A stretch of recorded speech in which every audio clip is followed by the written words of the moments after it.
오늘 서울경제 2025년도 9월 1일자 기사입니다. 장동혁 이 속옷까지 벗어주고 와도 칭찬하기 바빠 그러고 있어요. 다른 측면에서 보면 야당 말도 일가견이 있어요. 한미 정상회담 두고 아청과 선물 공세뿐, 한은 정상회담, 미는 양자회담으로 불러. 숙정 한마디에 1,500억 달러 추가 투자에. 합의문 못 남기고 청구서만 들고 온 회담. 그러니까 트럼프가 이 야당도 그것도 야당도 국민의힘당도 이럴 때는 갖다 정치적인 그런 공세를 하지 말아야 돼요. 나는 그걸 누누이 얘기했죠.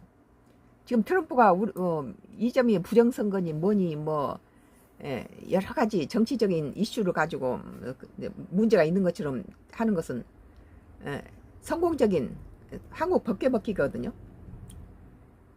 그런데 성공적으로 했지만 내용적으로 보면 이런 부분도 있는데 이재명이 이번에 성과는 잘했다. 그리고 트럼프도 성공했다. 이런 것에는 야당 책임도 있어요. 야당이 자꾸 이렇게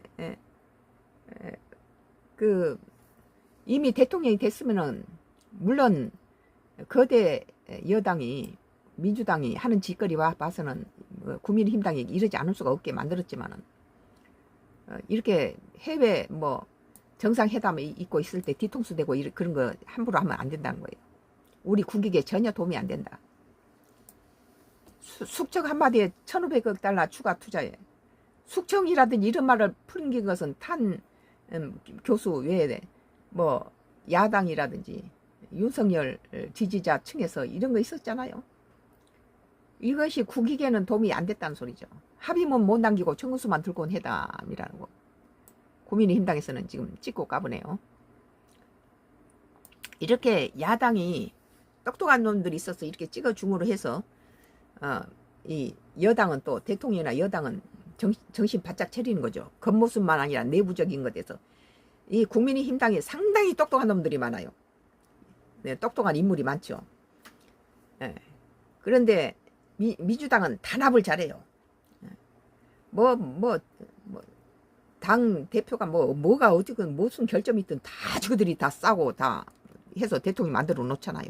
만약에 이재명을 갖다 국민의힘당에 대선 후보로 냈으면 떨어져요.